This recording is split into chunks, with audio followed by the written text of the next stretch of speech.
अब आज हम देखेंगे पॉइंटर्स का कुछ बेसिक कंसेप्ट। उसके आगे की वीडियोस में हम और भी चीजें देखेंगे, मतलब फंक्शंस को कैसे पॉइंट करवा सकते हैं हम, स्ट्रक्चर पॉइंटर्स, अरे पॉइंटर्स एक्सेट्रा। आज हम बेसिक्स देखेंगे। ओके, अब देखो पॉइंटर्स होते क्या है। Pointers are special variables used to hold address of other variables. मतलब ये ऐसे स्पेशल वेरिएबल्स होते हैं जो दूसरे वेरिएबल्स का एड्रेस को होल्ड करते हैं। ओके, अब हम सिंपल सा एग्जांपल देखते हैं। सपोज ये क्या है, हमारा मेन फंक्शन है, हम सिर्फ कोड देख रहे हैं। इसमें हमने डिक्लेयर किया इंटीजर a। ओके, इसको हमने डिक्लेयर कर दिया और बाद में हमने लिख दिया a इज इक्वल्स टू 5। यहाँ पर भी हम लिख सकते थे, ये हमने कर दिया। अब होगा क्या कि सबसे पहले इंटीजर a डिक्लेयर हुआ, तो यहाँ पर a को मेमोरी मिल जाएगी। कितनी मेमोरी? अब देखो नॉर्मली पहले के जो कंपाइलर्स थे, पहले क्या हुआ करता था, पहले जो 32 बिट सिस्टम्स में मतलब 2 बाइट होती थी इंटीजर की साइज। अब अगर आप देखोगे तो इंटीजर की साइज क्या होती है, 4 बाइट्स। या आप साइज ऑफ इंट करके चेक भी कर सकते हो कि कितनी है आपके सिस्टम में, साइज कितनी है इंटीजर की, चेक भी कर सकते हो। अभी हम ये कंसिडर करते हैं इंटीजर की साइज क्या है, 4 बाइट्स है, तो इसको 4 बाइट्स मिल जाएंगी। अब 4 बाइट्स मिलेंगी तो उनका कोई ना कोई एड्रेस भी होगा। अभी तो इसका एड्रेस हम मान लेते हैं कि जो एड्रेस की जो स्टार्टिंग है, हम बेस एड्रेस के साथ ही डील करेंगे। ओके, तो उसकी स्टार्टिंग क्या है, 100 है। ओके, तो 100 तो क्या है, 1 बाइट। ठीक है, उसके बाद में इसको तो चाहिए 4 बाइट्स, तो क्या हो जाएगा 101, 102 एंड 103। ये इतनी की इतनी लोकेशंस किसको मिल गई, ये इतनी बाइट्स किसको मिल गई, हमारे इस a को ये 4 बाइट्स मिल गई। लेकिन हम इतना ज्यादा डिटेल में नहीं देखते हैं, हम क्या देखते हैं कि ये जो a का एड्रेस है वो क्या है, 100 है। ओके, तो ये a को ये मेमोरी मिल गई। उसके बाद में हमने लिख दिया a इज इक्वल्स टू 5, तो ये a इज इक्वल्स टू 5, तो ये 5 पूरा ये इन 4 बाइट्स में क्या हो जाएगा, स्टोर हो जाएगा। जिसमें आपको पता है कि MSB होती है, मोस्ट सिग्निफिकेंट बिट, जो कि साइन के लिए यूज होती है। तो ये सब चीजें तो हम अभी नहीं देखेंगे, हम क्या देखेंगे कि ये 5 कहाँ पे स्टोर हो गया, 100 वाले एड्रेस पे जाके स्टोर हो गया। मतलब जिसका बेस एड्रेस क्या है, 100 है, ये हो गया। और इसके 5 मतलब इस a के कंटेंट्स क्या है, 5 है। ओके, इसके बाद में हम चाहते हैं कि इस a का एड्रेस कहीं पे स्टोर किया जा सके, तो हम क्या लेंगे, एक स्पेशल वेरिएबल लेंगे, पॉइंटर। पॉइंटर को डिक्लेयर कैसे किया जाता है, अब सी में जो डिक्लेरेशंस होते हैं वो ऊपर ही होते हैं। अब मैं यहाँ पे कर देती हूँ नीचे। अब क्या होगा, हम लिखेंगे इंट स्टार p। ओके, हमने क्या लिखा, इंट स्टार p, और फिर is equals to address of a। अब हम चाहें तो इन दोनों स्टेटमेंट्स को अलग भी लिख सकते हैं। पहले इस p को हम डिक्लेयर करें एंड देन नेक्स्ट लाइन में हम क्या करें, उसको एड्रेस ऑफ a असाइन कर दें, लेकिन मैंने एक ही साथ लिख दिया। ओके, अब होगा क्या, p नाम का एक अलग से वेरिएबल बनेगा। अब कोई सा भी वेरिएबल डिक्लेयर हो रहा है तो उसको खुद को भी कोई ना कोई मेमोरी मिलेगी ही मिलेगी। तो अब हम अज्यूम कर लेते हैं इसका बेस एड्रेस क्या है, 200 है। ओके, अभी हमारा ये चीज काम नहीं आने वाली है, बट क्योंकि किसी भी वेरिएबल को मेमोरी मिल रही है मतलब उसका कोई ना कोई एड्रेस होगा। तो ये p का एड्रेस क्या है, 200 है। ओके, इसके बाद में होगा क्या कि यहाँ पर हमने क्या लिखा है, is equals to address of a। अब स्टार p हमने लिखा है, इसका मतलब ये क्या है, एक पॉइंटर है। ओके, फिर is equals to address of a, तो इसके अंदर क्या आ जाएगा, a का एड्रेस आ जाएगा। मतलब क्या आ जाएगा, इसके कंटेंट्स क्या हो जाएंगे, 100 हो जाएंगे। ओके, अब बात आती है कि हमें प्रिंट करवाना है तो हम कैसे करवाएंगे। तो प्रिंट करवाना है तो हम क्या लिखेंगे, वही हमारा प्रिंटफ। मतलब यहाँ पे हमने लिख दिया प्रिंटफ। अब वैल्यू ऑफ a अगर हमें करनी है तो value of a is %d, और फिर हम क्या लिख देंगे, कॉमा a। तो उससे a की वैल्यू मतलब 5 प्रिंट हो जाएगा। हमें एड्रेस ऑफ a प्रिंट करवाना है तो उसके 2 वेस हैं, pf printf, और फिर यहाँ पे हम लिख सकते हैं एड्रेस ऑफ a इज।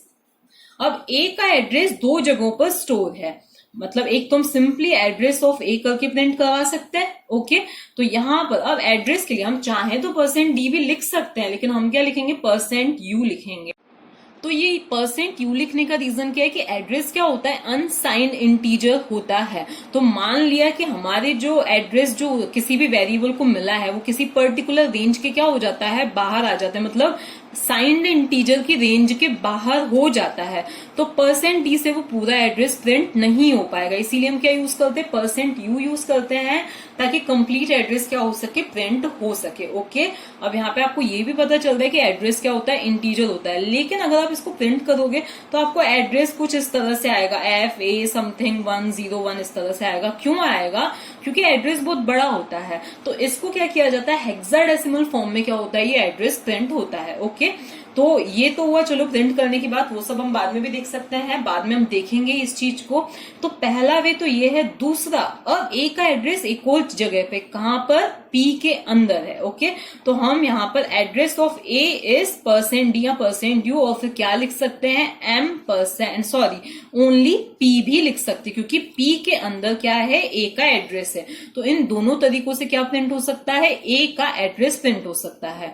अब ये तो हमने क्या देखा था, एक इंटीजर पॉइंटर देखा था, मतलब जो इंटीजर का एड्रेस होल्ड कर रहा था। लेकिन हमारे पास कोई कैरेक्टर है, लाइक C करके कोई कैरेक्टर है, CH करके कोई कैरेक्टर है, या हमारे पास कोई फ्लोट वेरिएबल है, float f is equals to 3.5 करके कोई फ्लोट वेरिएबल है। ओके, अब हमें इनका भी एड्रेस स्टोर करवाना है तो हम इंटीजर पॉइंटर से हमारा काम नहीं चलेगा। अगर हम लिख देते, जैसे हमने अभी पॉइंटर डिक्लेयर किया था P is equals to address of CH, तो यहाँ पे क्या आ जाएगी, एरर आ जाएगी। ओके, इसी तरह से हम लिख दे P is equals to address of F, तो क्या आ जाएगी, एरर आ जाएगी। ओके, तो इसीलिए हमें इनके लिए सेपरेट पॉइंटर्स डिक्लेयर करने पड़ेंगे। अब देखो, हम क्या चाहते हैं, कैरेक्टर का एड्रेस स्टोर करवाना चाहते हैं तो हमें कैरेक्टर पॉइंटर ही डिक्लेयर करना पड़ेगा। तो हम क्या लिखेंगे, CHAR और फिर स्टार, मतलब एड्रेस ऑपरेटर, और फिर हम क्या लिखेंगे यहाँ पर CHA या कुछ भी, हम CP हमने लिख दिया। ओके, फिर हम लिख दे CP is equals to address of CH, तो ये क्या होगा, एक वैलिड स्टेटमेंट होगा। इसी तरह से अगर हमें फ्लोट पॉइंटर डिक्लेयर करना है तो हम क्या लिख दें, float star FP is equals to address of F, तो ये भी क्या होगा, एक वैलिड पॉइंटर होगा। ओके, क्लियर है। अब बात आती है कि पॉइंटर की साइज क्या होती है। अब यहाँ पे अक्सर सबको कंफ्यूजन हो जाता है, मतलब आपसे पूछ लेंगे what is the size of P, CP and FP। अब ये तीनों क्या हैं, पॉइंटर्स हैं। ओके, इसी तरह से आपसे साइज पूछ लेंगे, A करके जो हमने इंटीजर डिक्लेयर किया था वो CH एंड F, इनकी साइज क्या है। तो देखो, अगर हमें पता है कि इंटीजर की साइज 4 बाइट, कैरेक्टर की साइज 4 बाइट और फ्लोट 1 बाइट, और फ्लोट की साइज क्या होती है, 4 बाइट होती है। कंफ्यूजन ये होता है कि सब क्या बोलेंगे, इंटीजर की साइज 4 बाइट है तो इस पॉइंटर की साइज भी क्या होगी, 4 बाइट। ये कैरेक्टर पॉइंटर, क्योंकि हमने यहाँ पे क्या लिखा है, CHAR CP, इसका मतलब इसकी साइज भी, CP की साइज क्या हो जाएगी, 1 बाइट हो जाएगी, क्योंकि कैरेक्टर पॉइंटर है। इसी तरह से इस FP की साइज क्या हो जाएगी, 4 बाइट, क्योंकि ये फ्लोट पॉइंटर है। जबकि ऐसा नहीं होता है, मैंने अभी आपको बताया था कि एड्रेस क्या होता है, एक इंटीजर होता है। तो जितनी साइज कंप्यूटर में एक इंटीजर की होती है उतनी ही साइज किसकी होती है, एक पॉइंटर की भी होती है। इसलिए पॉइंटर की साइज हमेशा क्या होती है, इंटीजर की साइज के इक्विवेलेंट, मतलब कि क्या होगी, 4 बाइट्स ही होगी। तो अब बात आती है, तो फिर अगर जब उनको मेमोरी इक्वल ही मिलने वाली है तो फिर क्यों ये अलग अलग से डिक्लेयर करने पड़ रहे हैं। तो वो चीज इंपॉर्टेंट होती है पॉइंटर एरिथमेटिक के लिए। पॉइंटर एरिथमेटिक में वो चीज क्यों इंपॉर्टेंट होती है, देखो अभी मान लिया हमारे A का जो एड्रेस था वो था 100, उसके कंटेंट्स थे 5, P में क्या आ गया था, A का एड्रेस आ गया था। इसी तरह से हमारा जो CH है उसका एड्रेस, उसका जो एड्रेस है वो क्या है, मान लेते हैं हम 250 है। ओके, एड्रेस की हम बात करें, उसके अंदर कंटेंट्स हमने A स्टोर किए हैं। फिर हमने किसके अंदर, CP के अंदर इसका एड्रेस स्टोर कर दिया है, जो कि क्या आ गया, 250 आ गया। ओके, तो अब होगा क्या, जब हम लिखते हैं A++, तो रिजल्ट क्या आएगा, A की वैल्यू में 1 इंक्रीमेंट हो जाएगा। क्या हो जाएगा, 1 इंक्रीमेंट हो जाएगा, मतलब A की वैल्यू अब क्या हो जाएगी, 6 हो जाएगी, जो कि होना भी चाहिए। लेकिन अगर हम लिखते हैं P++, ठीक है, P++ का मतलब क्या होता है, अब आपको क्या लगेगा, P के कंटेंट्स अभी हैं 100, अब P के कंटेंट्स क्या हो जाएंगे, 101 हो जाएंगे, ऐसा आपको लगेगा, बट ऐसा नहीं होगा। क्यों नहीं होगा, क्योंकि P क्या है, एक पॉइंटर है। पी को इंक्रीमेंट करने का मतलब क्या है कि हम चाहते हैं कि अब वो नेक्स्ट इंटीजर को जाके पॉइंट करे। ये चीज अरेज को प्रिंट करने के लिए इंपॉर्टेंट होती है। तो अब हम क्या चाहते हैं कि पी नेक्स्ट इंटीजर को जाके पॉइंट करे। तो अब हम बोल रहे हैं पी प्लस प्लस, इसका मतलब पहला इंटीजर 100 से स्टार्ट होता है तो नेक्स्ट इंटीजर कहां पे जाके स्टार्ट होगा? 100, 101, 102, 103 किसके लिए? इसी के लिए है। तो नेक्स्ट लोकेशन को हम चाहते हैं वो पॉइंट करे। तो अब पी के जो कंटेंट्स हैं 100 की बजाय अब क्या हो जाएंगे? 104 हो जाएंगे। ओके, अब बात आती है सी एच की। तो सी एच की वैल्यू है 250 और सी एच के एड्रेस है 250। तो इस 250 को हमने स्टोर किया है सीपी में, मतलब सी एच का एड्रेस हमने किसके अंदर? सीपी के अंदर स्टोर किया। अब हम लिखते हैं सीपी प्लस प्लस। तो अब भले ही इसकी साइज कितनी है? 4 बाइट्स है।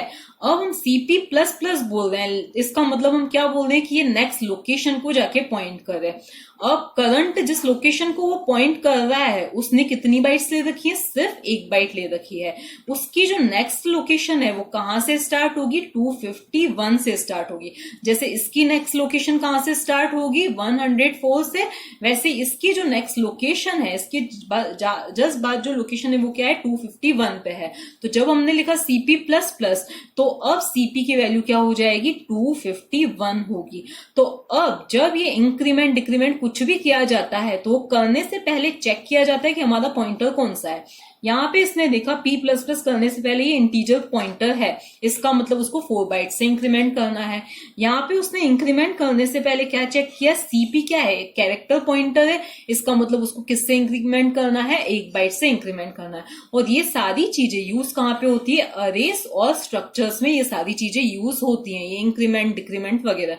इसीलिए ये स्पेसिफाई किया जाता है कि कोई सा भी पॉइंटर किस टाइप के डेटा को पॉइंट कर रहा है। अब नेक्स्ट वीडियो में हम देखेंगे थोड़ी और एडवांस चीजें।